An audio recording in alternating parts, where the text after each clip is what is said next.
부끄러움과 수치라는 부분이 그 1세기에서 요한이 이걸 기록하고 있었던 당시에서는 굉장히 중요한 문제였는데, 수치와 모욕을 느끼고 부끄러움을 느끼는 것이 굉장히 중요했습니다. 그것 때문에 만약 수치를 당했다 또는 모욕을 당했다, 그럼 목숨을 사실은 내놨죠. 이 시대를 뭐라고 정의할 수 있을까요? 이 시대를 보면서 느낀 게 진짜 부끄러움이 없다. 그러니까 수치를 못 느끼고 있구나. 자기가 벌거벗고 자기가 뭘 잘못했는지 전혀 모르고 깨닫지 못하는, 또는 그런 것들이 사실은 드러나도 별로 거기에 대해서 인정하지 않는, 좀 요새 이상한 게 그거지 않습니까? 그 기득권들의 행태를 보면 거의 뭐 몇백억, 몇십억의 그런 범죄를 저질러도 전혀 문제를 삼지 않죠. 큰 문제가 되지 않고 오히려 가난하고 연약한 사람들, 우리가 여러분 예전에 기억나십니까?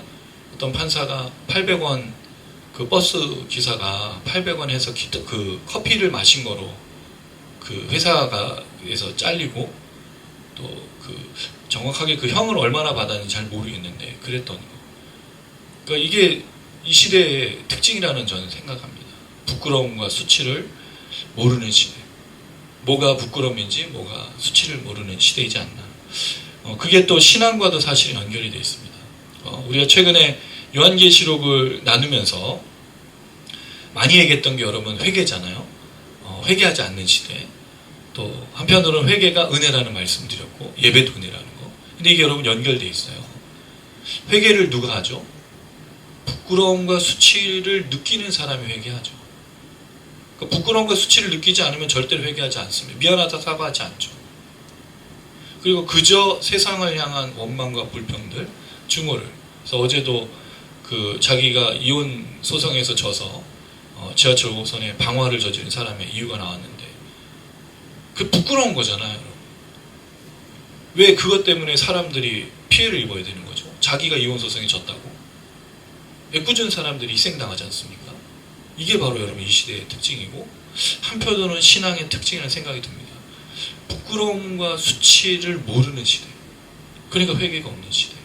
이게 왜 중요하냐면 종말에 마지막 때에, 오늘 본문은 복을 얘기합니다. 요한계시록에 이 복이라는 말이 굉장히 많이 나오는데, 마카리오스, 복되다 또는 복들, 뭐 이렇게 복수형 되어 있으니까 복이 있다라는 거죠. 그럼 뭐가 복이냐? 먼저는 지금까지 살펴본 바로는 회개가 복이다, 예배가 복이다, 찬양이 복이고 감사가 복이다. 또 하나 오늘 본문을 통해서 생각해 볼 게 그겁니다. 과연 이 마지막 때, 종말의 때, 심판의 때 뭐를 복으로 말할 수 있겠는가? 그래서 제가 오늘 제목을 심판 가운데 복이 있는 자라는 제목을 넣었는데, 그게 부끄러움과 수치와 관련되어 있어요. 그게 오늘 본문의 내용입니다. 먼저 17절에서 21절의 7번째 그 대접 재앙을 살피고, 그 다음에 15절로 오늘 마무리를 좀 하려고 합니다. 우리가 지난주에 15절을 안 나눴었는데, 제가 생각하면서 15절이 사실 좀 길어가지고 이 지난주의 내용에 오늘 좀 살피고자 했었던데, 제가 연구하면서 말씀을 준비하면서 깨달은 게 있어요. 소름이 돋았어요. 이건 제가 의도한 바가 아니었는데 오늘 17절에서 21절 나누고 15절을 나누니까 너무 잘 어울리는 거예요. 오히려 15절을 따로 보고 이렇게 뒤에 7번째 재앙과 함께 연결했을 때 훨씬 더, 이게 진짜 성령께서 또 이 준비하는 저에게 부족함을 아시고 또 깨닫게 해주시는 그런 은혜이지 않는가. 제가 의도한 바가 아닌데 성령께서 그렇게 해주신 거라는 좀 생각이 듭니다. 오늘 본문을 보면 17절에서 20절은 7번째 대접 재앙을 공중에 쏟는 내용이 나오고, 21절에 그 재앙과 연결된 우박 재앙이 나오면서 사람들의 반응이 나와요. 이 반응은 계속되는 반응이죠. 비방입니다. 이게 이제 오늘 전체적인 구조가 되는데, 이 비방과 함께 15절은 복을 말하고 있다는 거죠. 아니, 사실은 첫 번째 대접의 재앙, 첫 번째 재앙부터 7번째 재앙까지의 모든 것 가운데 구분이 되고 구획이 되고 나눠지고 분리가 되는 게 뭐냐? 하나는 비방인 거죠. 회개하자. 그런데 15절로 볼 때는 뭐가 복이 있는 거냐? 부끄러움과 수치를 느끼고 또 회개하는 거. 이게 아주 극명하게 이 일곱 대접 재앙에서 나타나고 있어요. 실제로 일곱 나팔 재앙하고 우리가 비교하면서 일곱 나팔 재앙은 3분의 1이 죽은 것만 얘기하고 또 지진이 일어나서 3분의 1이 죽었을 때 사람들이 뭘 해냈냐면 하나님께 영광 돌렸잖아요. 회개 역사가 있었단 말이죠. 근데 마지막 재앙에는 전혀 그런 게 나타나지 않는 걸 볼 때 누가 복된 것이냐? 이 얘기를 계속 강조하는 요한계시록의 말씀이라는 것을 알 수 있습니다. 자, 그래서 이제 먼저 17절에서 20절 내용을 좀 생각해 보려고 하는데요. 먼저 17절을 한번 읽어보겠습니다. 17절입니다. 시작. 일곱째 천사가 그 대접을 공중에 쏟으며 큰 음성이 성전에서 보좌로부터 나서 이르되 되었다 하시니. 자, 공중이라는 이 단어는 오늘 본문하고 요한계시록에는 9장 2절에만 나타나고 있어요. 그 9장에서는 이걸 공기로 번역을 했습니다. 그러니까 공기도 되고 또는 공중도 돼요. 그러니까 에어죠, 에어. 근데 이게 에피라는 전치사와 함께 써서 공중 위에 또는 공중 안에, 왜냐하면 뒤에 나오는 내용을 보니까 번개와 지진과 또 우레 그리고 큰 우박을 보면 이게 하늘에서 이루어진 그 공중의 구름들인 거잖아요. 그 역사인 걸 보면 공중에 쏟은 것으로 볼 수가 있습니다. 고린도전서 14장 9절은 이거를 허공이라고 이제 번역을 했고, 에베소서 2장 2절은 공중의 권세 잡은 자 할 때 그 공중을 이 단어로 썼던 걸 볼 수 있습니다. 어쨌든 공중의 재앙을 쏟았죠. 자, 그럼 여러분 지금까지 재앙을 쏟았던 곳들이 어떤 것인지 기억나시죠? 처음에 쏟은 것이 그 땅에다 쏟았습니다. 그 다음에 바다와 강에 쏟았고요. 그 다음에 쏟은 것이 짐승의 왕자 해, 그리고 짐승의 왕자, 또 이 전 6번째 재앙에서는 큰 강 유브라데에 쏟았던 것. 근데 모든 반응들이 뭐였냐면 비방과 하나님을 거역하는, 모욕하는. 더 큰 문제는 6번째 재앙은 그 재앙을 큰 강 유브라데에 쏟았더니 길이 마르면서 전쟁을 하려고 왕들이 모이니까 하나님과의 마지막 큰 전쟁을 치르기 원하는 그 모습들. 그러니까 결국 회개하지 않는 사람들의 모습을 여실하게 보여주고 있는데 오늘 본문도 이어집니다. 자, 큰 음성이 어디서부터 났냐면 성전에서 보좌로부터 났다고 했어요. 이 성전이라는 말은 하나님이 계신 곳이죠. 더 극명하게 이걸 보여주는 게 보좌입니다. 그러니까 성전과 보좌가 같이 나오고 있다는 건 누구의 음성인지 분명히 알 수 있죠. 하나님의 음성을 말하고 있습니다. 자, 근데 여기서 주목할 게 이거예요. 되었다. 이 말이 무슨 뜻이냐는 거죠. 7번째 재앙을 공중에 쏟았어요. 그랬더니 음성이 하나님으로부터 나온 거죠. 되었다. 뭐가 되었다는 걸까요? 갑자기 이 말, 지금까지 나온 것 중에 음성엔 이런 말을 한 적이 한 번도 없었거든요. 근데 여기서는 갑자기 되었다는 말이 나옵니다. 사실은 이 단어가 완성하다, 마치다, 성취하다라는 의미 같지는 않아요. 없는 건 아닙니다만 주로 마치다, 완성하다라는 단어는 텔레오라는 단어인데 예수님께서 완성하셨다, 성취하였다, 다 이루었다 할 때 그 단어인데 이 단어는 그 단어가 아니라 기노마이라는 단어예요.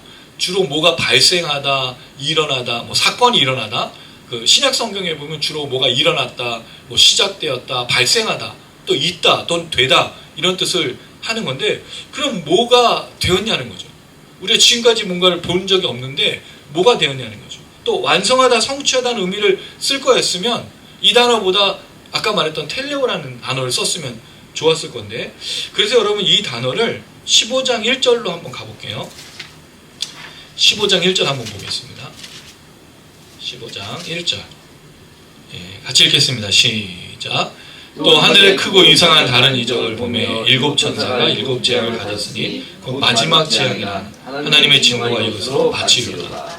이것과 연결로 보는 거죠. 그러니까 7번째 재앙의 시작이 하나님의 진노가 이것으로 완성될 것이다. 첫 번째 재앙부터 지금 나서 마지막 7번째 재앙이 됐잖아요. 그 마친 것이 이제 되었다는 거죠. 그래서 영어 성경은 이것을 it is done이라고 했어요. 다 이루어졌다. 다 성취됐다. 다 이루어진, 발생한 것으로 보는 거죠. 그러니까 대부분의 번역 성경들이 다 그렇게 되었다. 그리고 그냥 된 게 아니라 15장 1절로 볼 때 마지막 재앙이 이제 7번째 재앙까지 이제 모든 것이 된 것을 말하고 있습니다. 자, 그럼 여러분 저는 이게 무슨 생각이 들었냐면 이런 생각이 든 거예요. 이게 마지막 재앙이잖아요. 그럼 이거 마지막이야. 이거 진짜 마지막이야. 라는 생각이 드는 거죠. 7번째 재앙이잖아요. 첫 번째부터 7번째 각각의 재앙이 있어요. 그리고 여러분 이 재앙은 사실은 일곱 나팔 재앙과 되게 유사하죠. 그리고 그 전에 우리가 살폈던 게 뭐죠? 일곱 인의 재앙이 있었어요. 그 수많은 재앙이 사실은 마지막 재앙 전에 있었던 거죠. 그럼 왜 이런 게 반복될까? 이거 마지막이에요. 이거 진짜 마지막이에요. 무슨 뜻 같으세요, 여러분? 심판과 멸망을 강조하는 것일까요? 아니면 이거 마지막이니까 뭐 하라고요? 돌아오라는 걸까요? 만약에 하나님이 심판과 멸망을 강조하셨을 거면 벌써 끝났어요. 일곱 인의 재앙이 뭐가 필요합니까? 일곱 나팔 재앙과 일곱 이 대접 재앙이 뭐가 필요해요? 뭐 하면 되죠? 그냥 쓸어버리면 돼요. 왜 구체 이 일곱 개를 하고 있냐는 거죠. 이걸 또한 잘 보여주는 게 출애굽의 열 재앙이에요. 왜 출애굽의 열 재앙이죠? 그냥 흑암 재앙하고 장자 죽이는 재앙 유월절하고 끝내면 되지 않아요? 무슨 뭐가 더 필요해요? 근데 왜 하나님 이런 과정과 긴 시간, 긴 심판과 재앙을 두시냐는 거죠. 그 이유가 뭐겠습니까, 여러분? 멸망이 목적이 아니라 돌아옴이 목적이라는 거예요. 기다리심이 목적이라는 거죠. 여실하게 보여주고 있는 거예요. 되었다. 15장 1절에 그 얘기가 이제 7장 내가 할 거니까 주목하라는 거죠. 깨달으라는 거죠. 돌이킬 사람은 돌이키고 회개하라는 거죠. 기회가 얼마나 이제 마지막이야. 이게 진짜 마지막이야. 이게 하나님의 음성을 들려야 되는 겁니다. 할렐루야. 하나님 말씀은 여러분 우리의 힘으로는 들을 수가 없어요. 성령이 깨닫게 하지 않으면 절대로 들을 수가 없어요. 깨닫지 못하는 겁니다. 이 얘기가 수십 번 나왔잖아요. 근데 사람들이 뭐 했죠? 비방했잖아요. 하나님이 정말 권세가 있어? 이게 하나님의 권세냐? 그냥 우리가 잠깐 어려움을 겪을 뿐이지 이런 얘기를 하고 있다는 거죠. 근데 그게 아니라는 겁니다.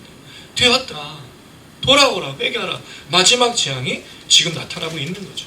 자, 그리고 나서 이 된 것이 무엇으로 나타나는지를 18절부터 설명해 줍니다. 먼저 18절 읽어볼게요. 시작. 번개와 음성들과 우레소리가 있고 또 큰 지진이 있어 얼마나 큰지 사람이 땅에 있어 온 이래로 이같이 큰 지진이 없었더라. 굉장히 독특한 표현이 많이 나요. 자, 먼저 번개와 음성들과 우레, 이건 요한계시록에서 자주 나왔던 표현이에요. 먼저 요한계시록 4장 5절, 이거는 우리 유선자매가 읽어주세요. 그 다음에 요한계시록 8장 5절은 사모님 읽어주시고, 자, 이 두 구절 먼저 한번 좀 생각해보고 넘어갈게요. 번개와 음성과 우레입니다. 요한계시록 4장 5절, 그 다음에 8장 5절입니다.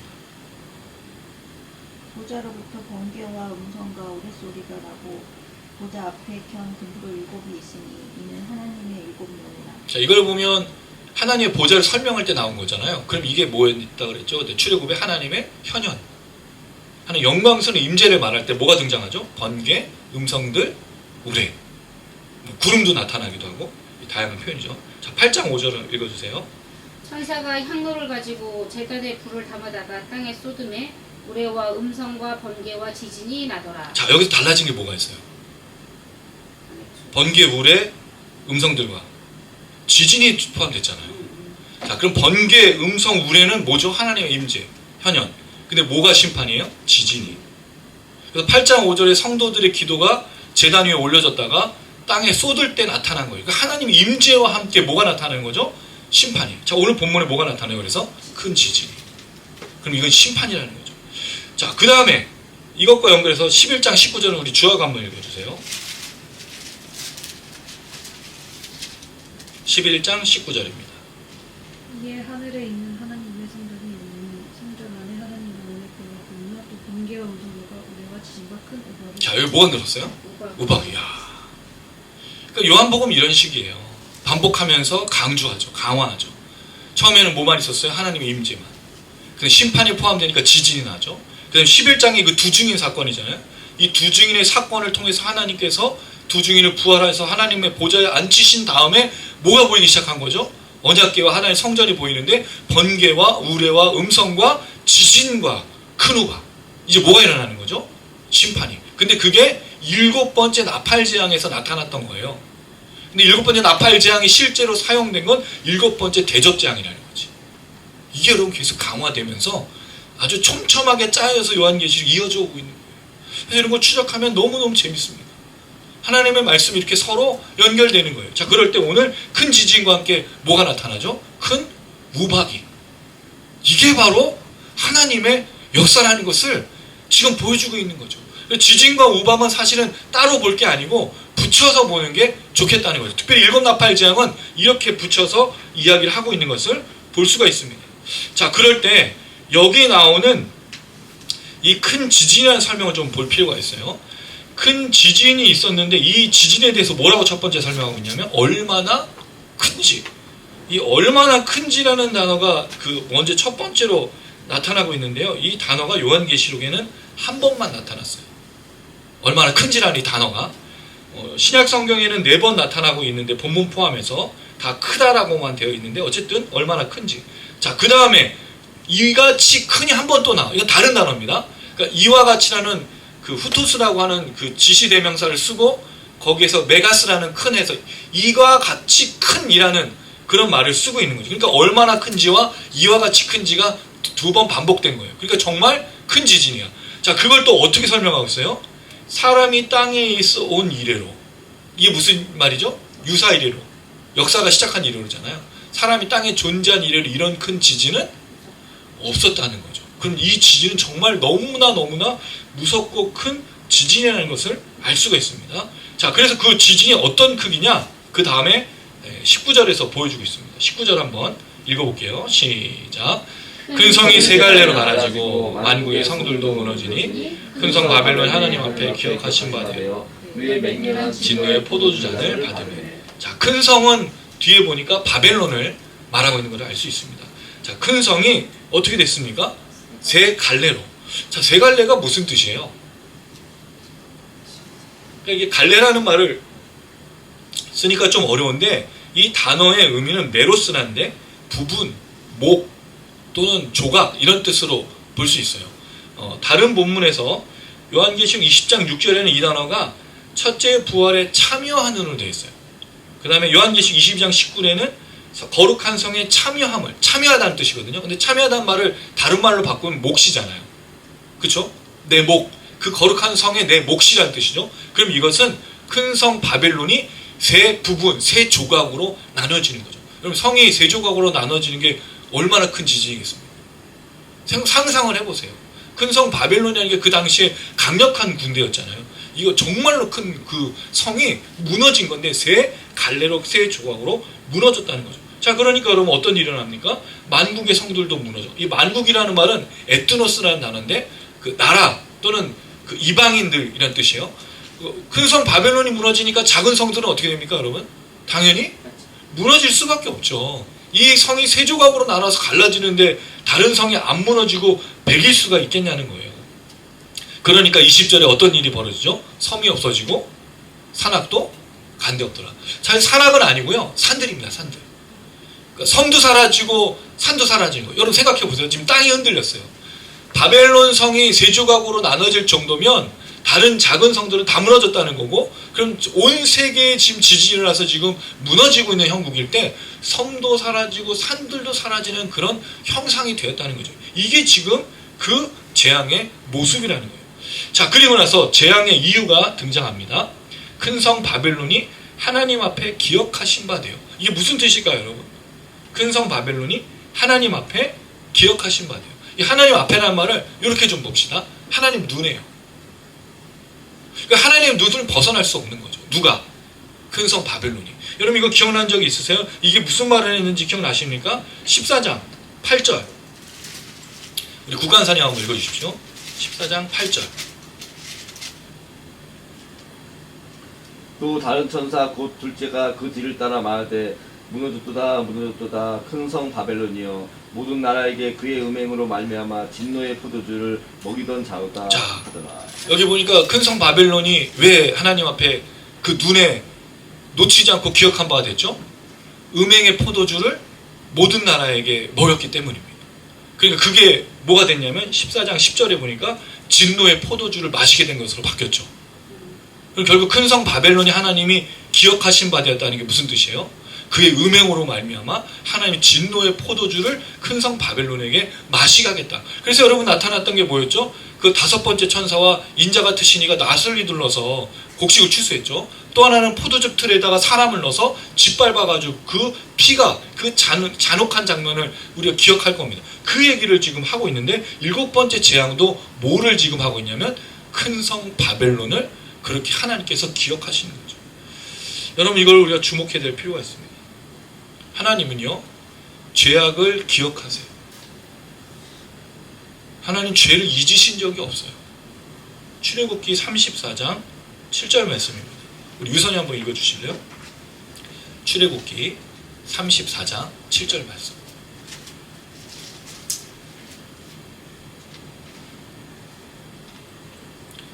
출애굽기 34장 7절입니다.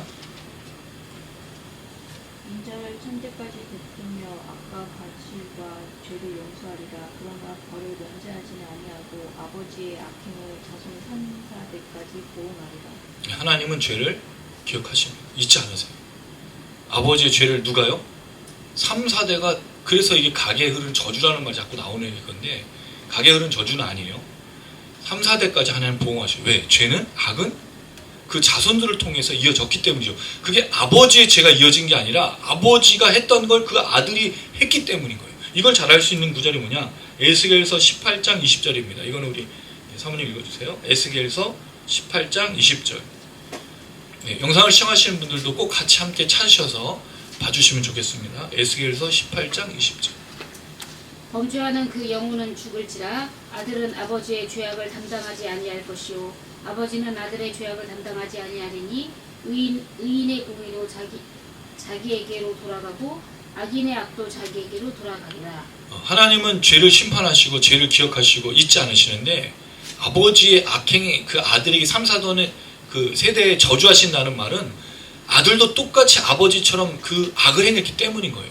에스겔서의 말씀을 보니까 죄악이 어떻게 갚아지죠? 그 사람 각자의 죄악에 대해서 갚으시는 거지 아버지의 죄가 아들의 죄가 된 적은 없어요. 만약 그렇게 됐다면 여러분 성경의 모든 인물들이 아버지의 죄를 따라서 모든 사람이 저주를 받았어야 되잖아요. 그런 일이 없다는 거죠. 사무엘의 선, 그 사무엘의 아들들의 악이잖아요. 그 악은 자신들이 그 심판을 따라 벌을 받는 건데 문제가 뭐냐면 하나님은 죄와 벌을 악을 기억하신다는 거죠. 이 큰 성 바벨론의 죄를 하나님이 심판하시는 거예요. 그런데 이 죄와 악에 대한 부분에 놀라운 게 한 가지가 있어요. 그래서 우리 그리스도인들이 예배하고 삶을 살아가는 이유가 여기 있습니다. 히브리서 10장 17절에서 18절을 우리 주아가 한번 읽어주세요. 히브리서 10장 17절에서 18절.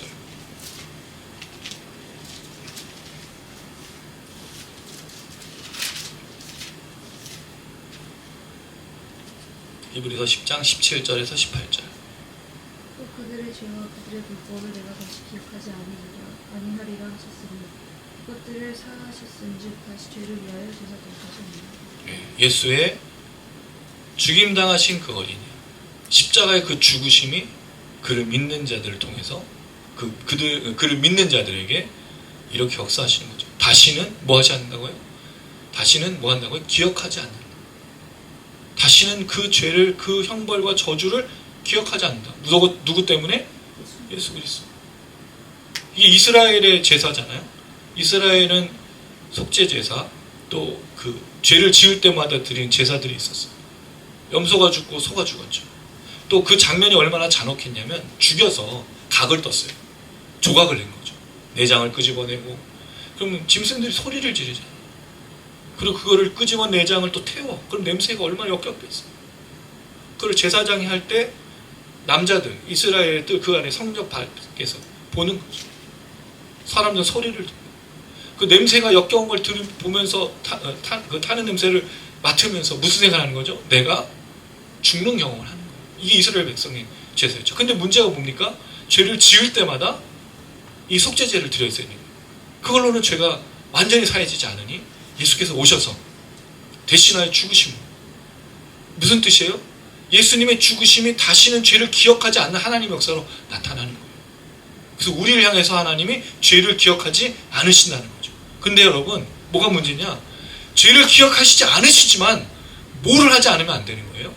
그 죄를 내가 지었다라는 회개와 내가 이 죄에 대해서는 용서를 구하는 건 반드시 이어져야 되는데 이걸 하지 않는 게 문제라는 거죠. 그게 구원파입니다. 한번 구원받으면 다시는 회개할 필요가 없다라는 거. 이 이단이거든요. 근데 기독교는 그렇지 않아요. 근데 죄에 대해서 반드시 회개를 하죠. 하나님이 기억하시지 않는 그 은혜를 향해서 나아가서 그 앞에 엎드려서 죄에 대한 용서를 구하고 그 저주가 나에게 없음을 다시 한번 선포하는 이 회개 역사인 거예요. 이게 성령 역사고 그겁니다. 놀라운 건 하나님은 죄를 반드시 기억하시고 오늘 큰 성 바벨론이 한 거를 기억하셔서 갚으셔요. 그 갚으심이 얼마나 잔혹했는지 아까 포도즙들을 통해서 우리가 이야기하지 않았습니까? 근데 그 하나님께서 지금 우리에게는 은혜를 베푸시는 걸 보여주고 있는데 하나님의 그 행하시는 바가 무엇이냐?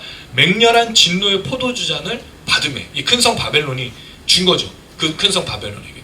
그걸 뭐라고 표현했냐면 맹렬한 진노라고 했어요. 하나님 화내시는 거예요.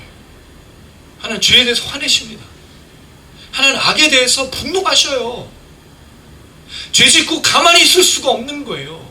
악한 짓을 벌이고 말을 해놓고 또는 그런 삶을 살고 멀쩡히 있을 수가 없는 거예요. 하나님 분노하신다고요. 하나님 심판하신다고요. 그래서 회개가 없는 게 저주입니다. 하나님 앞에 부끄러움을 모르는 게 저주인 거예요. 수치를 느끼지 못하고 이게 잘못된 건지 이게 악한 건지 분별하지 못하는 게 바로 저주인 거예요.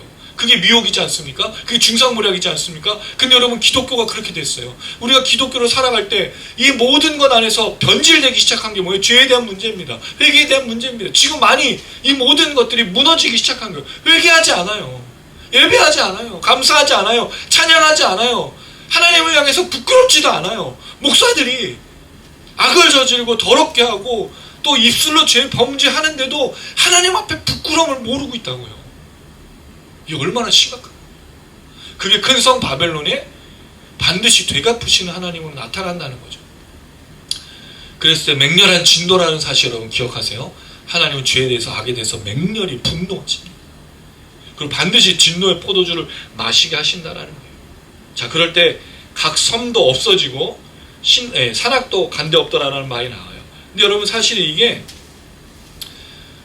섞여 있어요. 그러니까 여섯째 인의 재앙하고 그 다음에 일곱 나팔 재앙이 섞여서 여기 다 나와요. 그러니까 이제 일곱 대접 재앙은 일곱 나팔 또 일곱 인 이 모든 것들을 합쳐서 마지막에 포함하고 있는 걸 볼 수 있습니다. 요거까지만 좀 이야기하고 넘어가겠습니다. 자, 그 다음에 21절 읽어볼게요. 마지막 절 21절 시작. 또 무게가 달란트나 되는 큰 우박이 하늘로부터 사람들에게 내리게 사람들이 그 우박의 재앙 때문에 하나님을 비방하니 그 재앙이 심히 크니라. 자, 여기 보면 무게가 한 달란트라고 되어 있어요. 한 달란트가 이게 지금 번역들마다 좀 틀린데 세 번역은 이걸 50근이라고 얘기했어요. 50근. 한 근이 약 600g인가요? 네, 고기를 하면 600g이면 6, 5, 30kg 정도. 영어 성경들은 100파운드를 했어요. 100파운드는 약 45kg입니다. 그리고 새한글 성경은 34kg로 번역을 했어요. 그러니까 이게 다 달라 번역이. 왜냐면 달란트가 26에서 34kg 정도 된다고 해요. 근데 정확하게 모르겠어요. 자, 근데 뭐냐면 큰 우박이 무게가 얼마나 돼요? 26에서 한 34kg예요. 우박이. 뭐가 떨어지고 있는 게 지금? 쌀가마니가 떨어지고 있는 거예요. 그럼 어떻게 됐어요, 여러분? 살아남는 사람이 없는 거지. 우박이 그렇게 떨어지는데. 여러분 생각해 보세요. 지금 무슨 재앙이죠? 하나는 지진이에요. 큰 성 바벨론이 세조각으로 나눠지고 모든 성이 무너지고 섬들이 사라지고 산들이 다 무너져. 왜냐면 지진이 나면 여러분 세워져 있는 건 다 무너지는 거예요. 세워져 있는 건 다 무너지는 게 지진이잖아요. 근데 또 뭐가 내려요? 큰 우박이에요. 여기서 살아남을 사람이 누가 있어요? 그러니까 이게 마지막 재앙은 뭘 하고자 하는 재앙이죠? 죽이고자 멸망시키고자 하는 하나님의 맹렬한 분노를 담은 재앙인 거예요. 막 쏟아지고 있는 거예요. 누가 여기서 견딜 수가 있습니까? 자, 그런데 사람들이 어떻게 반응해요? 비방을 해요. 지진이 나고 그 다음에 하늘에 큰 우박이 내리면 여러분 비방하나요? 두렵지 않으세요? 예전에 저 어렸을 때만 해도 하늘이 컴컴해지고 번개치면 맨날 주님 오시는 줄 알았어요. 저는 모태신앙을 다녀서 신앙생활을 이제 교회에서 했으니까 시커매지고 번개치면요 죄를 고백하기 시작했어. 여러분 안 그러셨어요? 막 무섭고 그러지 않았습니까? 무섭죠. 갑자기 지진이 막 빌딩 흔들리면 두렵지 않으세요? 원래 이게 자연스러운 반응이잖아요. 근데 뭐 하죠? 비방하고 있어요. 비방이라는 단어가 뭡니까? 모욕하다, 조롱하다, 욕하다. 예수님의 십자가 앞에서 로마 군인들, 로마 병정들, 그를 십자가 못 박았던 사람이 뭐 했죠? 다 비방했어, 모욕했어. 네가 구원자냐? 네가 정말 하나님의 메시아냐? 얼마나. 여러분, 재앙이 내리고 이 지진이 나고 큰 우박이 내리면 막 지금 하늘로부터 쌀가마니 같은 우박이 떨어지고 있는데 무시무시 엎드려가지고 덜덜덜덜 떨면서 뭐 하나님도 찾고 뭐 신도 찾고 그러지 않겠습니까? 근데 사람들이 비방하고 있어요. 이걸 더 잘 보여주는 게 그 재앙의 심이 큼이더라. 이 심이라는 말이 또 나와. 너무나 큰, 이게 큰 지진, 큰 재앙, 큰 우박 계속 강조하고 있는 거예요. 근데 사람들의 반응은 뭐라고요? 비방하고 있는 거예요. 여러분, 이 비방은 여기서만 나온 게 아닙니다. 계속해서 비방했어요. 우리 미나가 한번 읽어주세요. 16장, 계시록 16장 9절. 그다음 11절은 우리 국간사님, 14절은 우리 유선인 자매가 읽어주세요. 16장 9절은 미나가. 사람들이 크게 태어나 떨어진지라 이 시간대에 하나님 공사를 받으시는 하나님의 이름을 비방하며 회개하지 아니하고 주께 영광을 돌리지 아니하고. 네, 11절. 아픈 것과 종기로 말미암아 하늘의 하나님을 비방하고 그들의 행위를 회개하지 아니하더라. 네, 14절. 그들은 귀신의 영과 이적을 행하여 온 천하 왕들에게 가서 하나님 곧 동일하신 이의 큰 날에 있을 전쟁을 위하여 그들을 모으더라. 자, 7 대접 재앙의 첫 번째 재앙부터 계속 나오는 반응이 뭐예요? 사람들은 비방하고 있어요. 마지막에 6번째 재앙은 뭐였죠? 사람들을 끌어모아. 뭐 하려고? 그 비방이 지나쳐서 하나님과 전쟁을 치르기 위해서. 이게 마지막 때, 마지막 중말에 그 모습인 거예요. 그런데 여러분, 여기서 우리가 발견한 게 한 가지가 있어요. 그건 천사가 이 재앙에 대해서, 이 하나님의 진노에 대해서, 이 맹렬한 분노에 대해서 평가한 것이 있어요. 읽어주시면 좋겠습니다. 16장 5절에서 7절은 우리 사모님이 한번 읽어주세요. 내가 들으니 물을 차지한 천사가 이전에도 계셨고 지금도 계신 거룩하신 이여 이렇게 심판하시니 의로우시도다. 그들이 성도들과 선지자들의 피를 흘렸으므로 그들에게 피를 마시게 하신 것이 합당하나이다 하더라. 또 내가 들으니 제단이 말하기를 그러하다 주 하나님 곧 전능하신 이시여 심판하시는 것이 참되고 의로우시도다 하더라. 사람들은 재앙을 당하면서 비방을 하고 왕들은 전쟁을 일으키기 위해서 하나님 앞에 모이는데 천사는 뭐라고 얘기했죠? 이 재앙은 마땅한 거, 합당한 거. 하나님 의로우시고 참되신 것을 보여주는 것이라는 거예요. 이게 극명하게 갈리는 거죠. 그래서 여러분, 제가 이 7 대접 재앙의 특징이 뭐라고 그랬죠? 나누는 거예요. 구분하는 거예요. 뭐와 뭐로? 그게 알곡과 축정이라고 하는데 우린 그걸 구원받은 자와 구원받지 않는 자로만 생각하지만 실제로는 뭐로 드러나고 있죠? 비방하는 자와 하나님을 경배하는 자로 나누는 거죠. 마지막 종말의 날에 하나님을 위해서 싸우는, 하나님과 싸우는, 하나님의 비방하다가 조롱하다 모욕하다가 이게 다 모여서 함께하는 더러운 영과 귀신의 영과 함께해서 하나님을 대적하는 전쟁을 치르는 자와 이 하나님의 심판은, 맹렬한 분노는, 죄에 대한 분노는 마땅합니다. 하나님 참되십니다, 의롭습니다 라고 예배하는 사람, 경배하는 사람, 찬양하는 사람 나뉘는 거죠. 이게 마지막 때의 특징이에요. 그럼 구원받은 자와 구원받지 않는 자를 뭐로 나눌 수 있어요, 여러분? 비방하고 원망하고 하나님을 향한 전쟁을 하는 자와 이 모든 것들을 겪으면서 뭐 하는 자? 예배하는 자, 찬양하는 자. 여러분, 이게 이 요한계시록의 특징이에요. 두 부분으로 완전히 지금 나눠져서 하고 있다는 거죠. 여러분, 이게 출애굽기에 나오고 있는 우박재앙하고 오늘 본문의 아주 중요한 특징입니다. 이 내용은 제가 주중에는 표로 좀 드려서 이야기할 건데 여러분, 여기에서 좀 중요한 거를 몇 가지만 좀 찾아보도록 하겠습니다. 출애굽기 9장으로 좀 우리가 넘어가 볼게요. 출애굽기 9장 18절. 이거 다 같이 한번 읽어보겠습니다. 출애굽기 9장 18절. 영상을 시청하시는 분들도 잘 따라와 주십시오. 출애굽기 9장 18절. 찾으셨나요? 네. 네, 읽어보겠습니다. 시작. 내 이맘때면 내가 무거운 우박을 내리니 애굽 나라가 세워진 그날로부터 지금까지 그와 같은 일이 없었더라. 이거 여러분 어디서 봤죠? 예, 좀 전에 사람이 땅에 존재한 이래로 이런 일이 없었다는 거. 그 다음에 24절에 보면 출애굽기 9장 24절 애굽 온 땅에 그와 같은 일이 동일한 반복이에요. 그러니까 지진과 우박이 같이 나타날 때 지금 큰 우박 재앙이랑 이 우박과 큰 지진 재앙이 유사한 걸 볼 수 있는 거예요. 자, 재앙의 지역입니다. 19절 한번 읽어볼게요. 9장 19절. 9장 19절입니다. 출애굽기 시작. 이스라엘 사람을 보내어 내 가축과 내 들에 있는 것을 담으라. 사람이나 짐승이나 무릇 들에 있어서 집에 돌아오지 않는 것들에게는 우박이 그 위에 내리니 그것들이 죽으리라 하셨다 하라 하시니라. 자, 지금 보니까 집에 들어온 것과 집에 들어오지 않는 것이 나눠져요. 근데 사실은 집 위에 들어오지 않더라도 내리는 우박은 거기 있었죠. 이걸 극명하게 보여주는 게 26절입니다. 26절 한번 읽어볼게요. 26절 시작.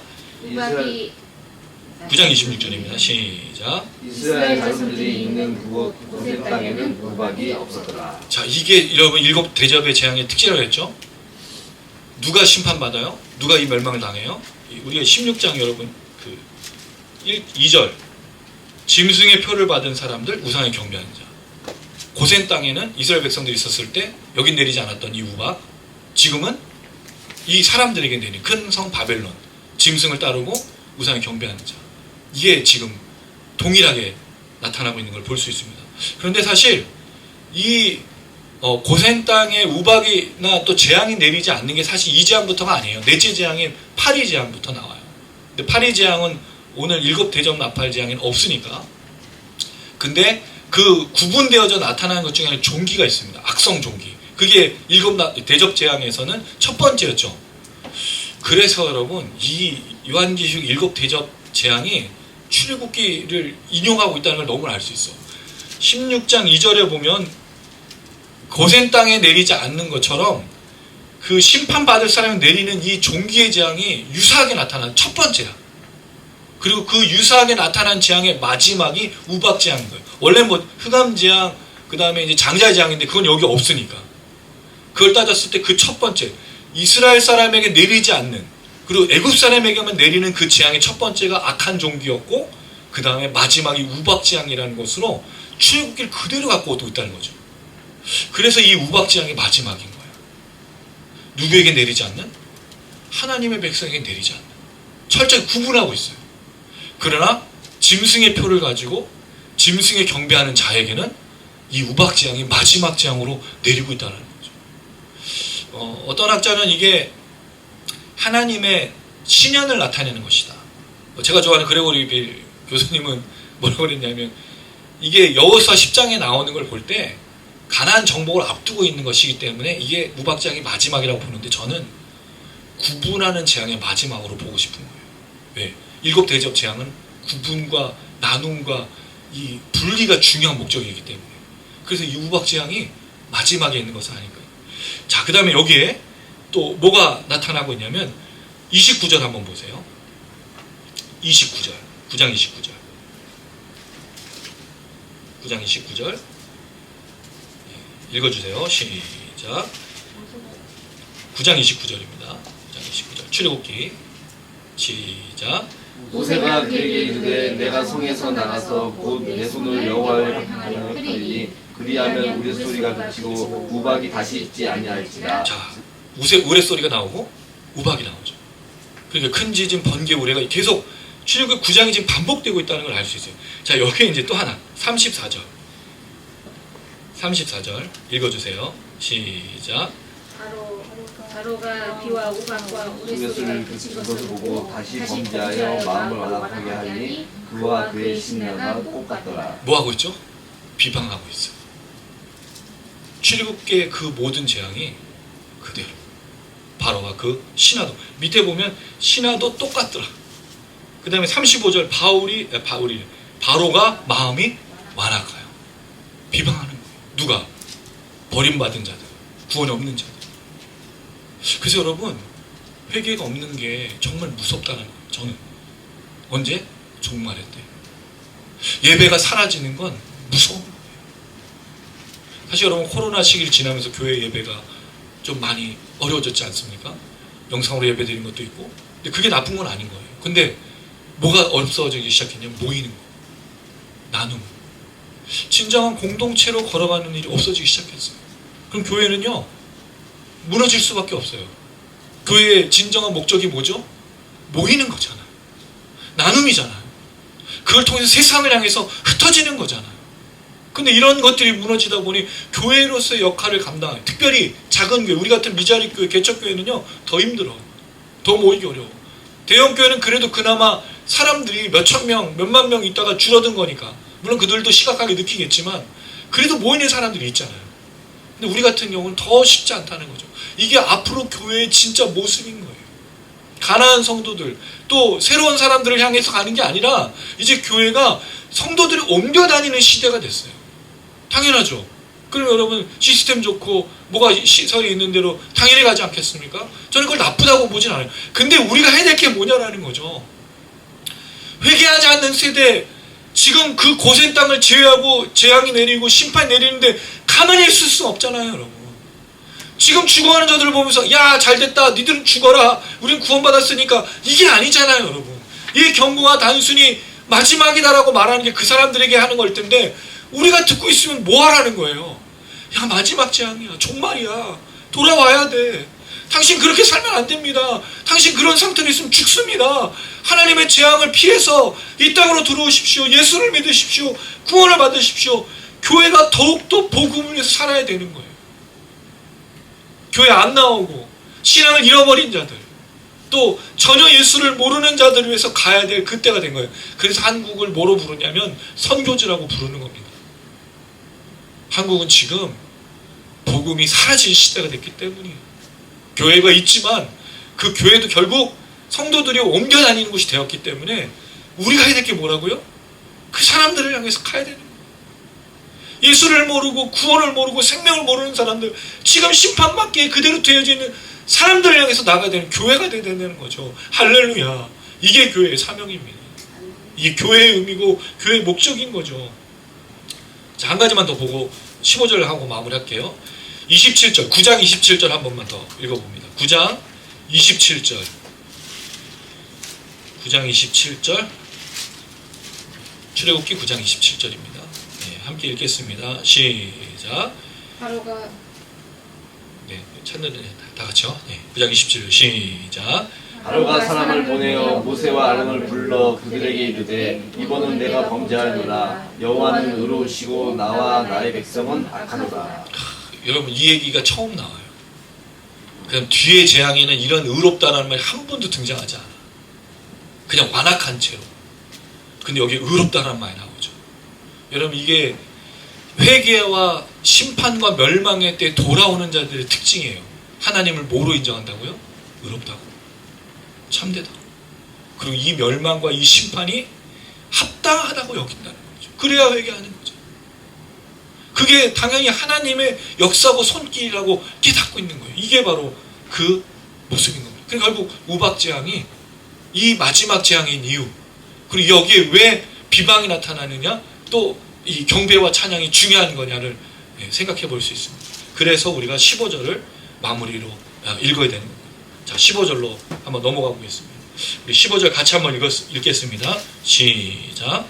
보라, 내가 도둑같이 오리니 누구든지 깨어 자기 옷을 지켜 벌거벗고 다니지 아니하며 자기의 부끄러움을 보이지 아니하는 자는 복이 있도다. 이걸 이렇게 설명할 수 있어요. 보라, 복이 있도다. 누가? 깨어 지키는 자. 뭘 위해서? 벌거벗고 다니지 않고 자기의 부끄러움을 보이지 않기 위해서.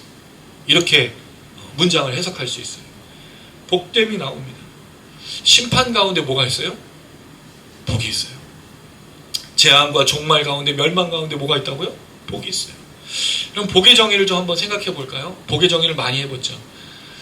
우리가 전쟁을 한국 전쟁을 치르고 나서 가난했을 때, 그때 복이 뭐였죠, 여러분? 밥만 먹을 수 있으면 복이지 않았어요? 그래서 인사가 뭐였어요?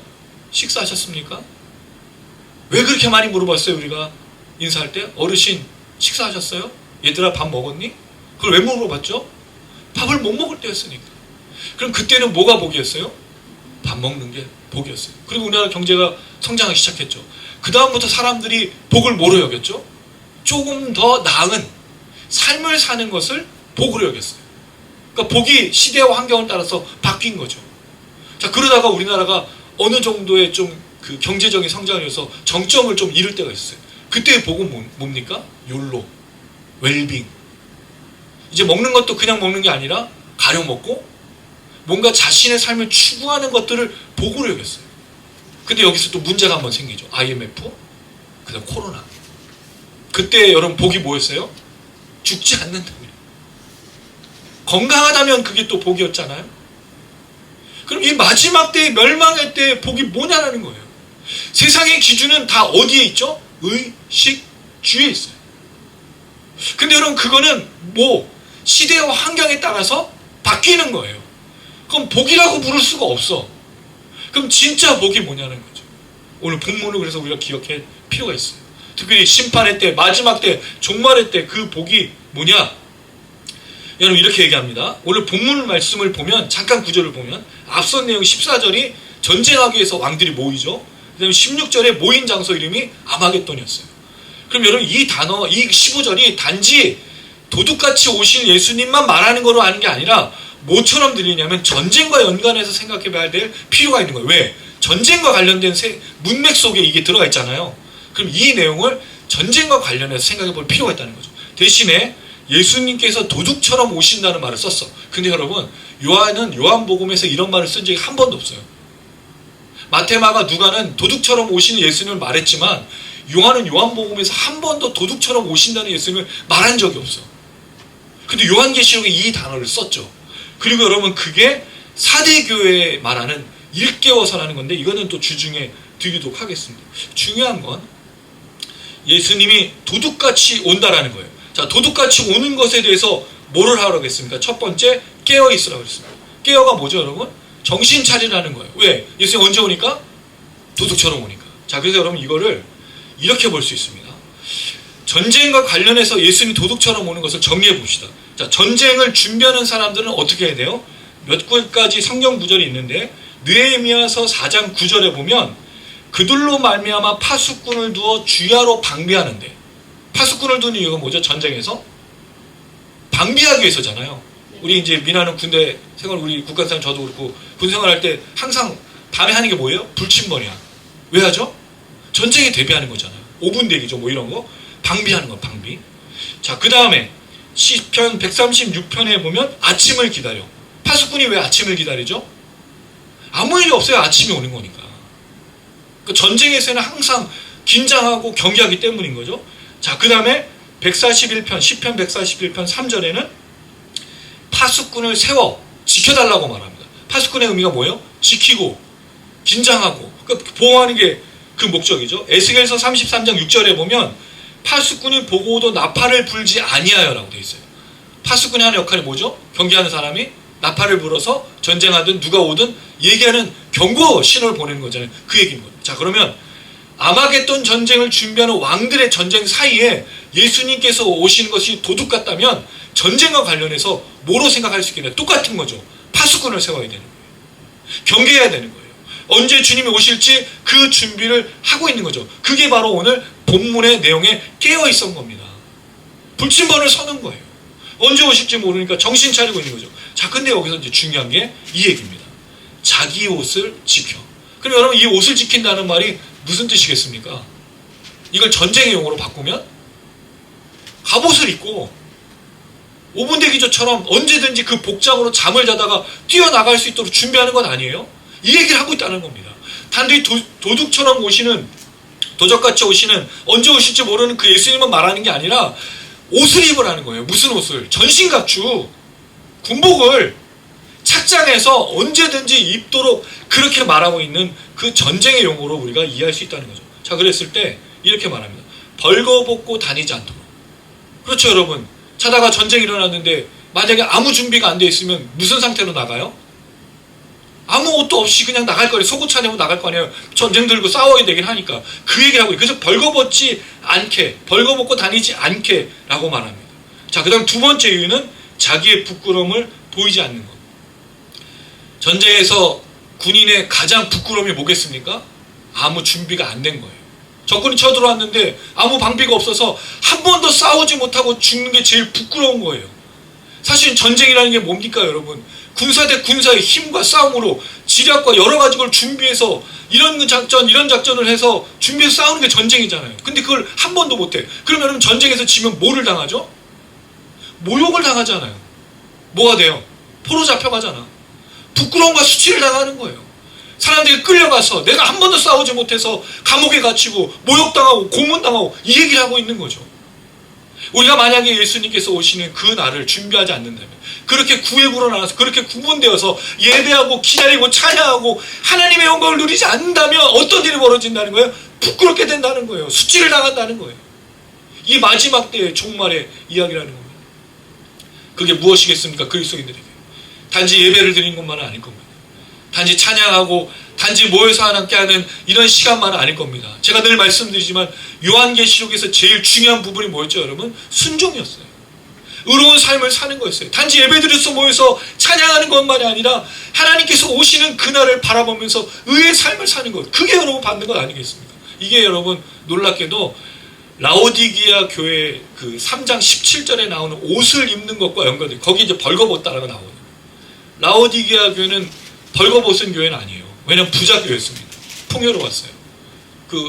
그들이 있는 지역이 안약으로 유명하고 그 옷이 되게 유명한 지역이라고 제가 말씀드렸죠. 그들이 얼마나 부유롭고 풍요했는지 몰라요. 근데 문제가 뭐냐면 그때가 핍박과 박해의 시대였어요. 7개 교회 중에 라오디게아하고 지금 기억은 잘 안 나는데 한 교회를 빼놓고 핍박이 없었잖아요. 그러니까 이 교회는 핍박이 있는 상황에서 부유와 풍요를 누렸어. 근데 그걸 뭐라고 얘기하셨냐면 벌거벗었다고 말했다는 거예요. 옷을 안 입은 게 아닙니다. 옷을 입고 있는데 벌거벗고 부끄럽고 수치럽다고 말했어요. 왜? 그 주님의 핍박의 때 그 핍박과 그 박해와 환난 가운데 믿음을 지키고 그 주님을 따라 삶을 살지 않았더니 그런 일이 벌어진 거죠. 그럼 여러분 진짜 부끄러움이 뭐겠습니까? 그 수치가 무엇이겠습니까? 그리스도인들이 이 전쟁에 대비하고 옷을 입고 또 경계하고 아침이 오기를 바라는 그 소망과 그 준비와 그 대비가 과연 무엇이겠습니까? 살아내는 겁니다. 말씀대로 순종하는 겁니다. 그러다가 주님이 오셨을 때 착하고 충성된 종아라는 말을 듣는 거죠. 우리가 그날을 기다리면서 그때 그 시간에 거기에 맞춰서 마지막 때에 맞춰서 내가 죽을 때 예수님을 믿음으로 고백해야지, 그게 아니라는 거예요. 그게 여러분 열처녀 비유 아닙니까? 5처녀가 왜 의롭냐고요? 뭐가 의로워요? 기름만 가지고 있었을 뿐이지. 언제든지 신랑이 올 것을 바라보면서 살았던 그 삶 아닙니까? 내일 오실 수도 있고 오늘 오실 수도 있고 이틀 있다가 오실 수도 있고 언제 오실지 모르겠지만 그 주님의 오심을 사모하면서 매일매일 어떤 삶을 사는 거예요? 의로운 삶, 진실된 삶, 정직한 삶, 순종하는 삶, 불법과 불의와 악은 떠나가고 더럽고 추악한 부끄러운 것은 사라지고. 왜 부끄러움과 수치, 모욕적인 삶을 살까요? 전쟁은 없고 주님 오시지 않는다고 생각하기 때문이고 그때가 언제인지 모르니까 여기서 삶을 누리기 위해서 그렇게 살아가는 거죠. 그래서 여러분 사실 회개, 이 모든 것들이 시작되는 게 바로 부끄러움입니다. 수치인 겁니다. 여러분 베드로가 왜 회개했죠? 부끄러웠어요. 무엇 때문에 부끄러웠죠? 그 여종이 사람들이 자기에게 질문했을 때 자기가 그렇게 따라다니고 사랑했던 예수를 저주하고 모욕하고 똑같이 조롱하고 침뱉고, 우리 웅집사님 말로는 침뱉고 그렇게 했기 때문에 그게 갑자기 확 밀려온 거죠. 뭐로? 부끄러움, 수치, 모욕으로. 그러니까 뭘 했죠? 회개했죠. 회개가 시작되려면 부끄러움과 수치와 모욕을 느낄 줄 알아야 돼요. 전쟁에서 진 장수, 내가 대비를 못했는지, 이 전쟁에 올바로 싸웠는지, 내가 이것을 잘 경계했는지, 전쟁에 치는 거잖아요. 그게 얼마나 수치예요. 장군으로서, 장교로서 내가 부하들을 다스리지 못하고, 내가 경계하지 못하고, 나팔을 불지 못하고, 내가 이 옷을 입지 못하고, 내가 싸우지 못했던 그것이 바로 수치와 모욕으로 다가와야 회개가 일어나는 거죠. 그래서 여러분 말씀을 맺으면서 이 말씀을 드립니다. 이 종말의 때, 마지막의 때 뭐가 복이냐? 수치와 모욕과 부끄러움을 느끼는 게 복인 겁니다. 내가 악을 저지르고 내가 순종의 삶을 살지도 않는데도 아무 문제가 없고, 내가 그렇게 아무 대비도 안 하고 주님 오실 것을 바라보고 있다면 그게 정말 수치스럽고 부끄러워. 근데 그걸 못 느끼고 있으면 그게 우리가 복이 아니라 저주인 거죠. 잘 살고 있고 먹을 거 먹고 있고 아무 문제가 없는 삶이 행복하고 축복된 삶이 아니라 부끄러움과 수치와 모욕을 느끼고 회개하며 구역된 나눠진 대로 그 주님을 기다리고 예배하는 자로, 찬양하는 자로, 감사하는 자로 사는 것이 참된 복이라는 사실을 날마다 깨닫고 그렇게 걸어가시는 우리 모든 성도님들 되시기를, 영상을 시청하시는 분들 되시기를 주님의 이름으로 축원합니다. 아멘. 아멘.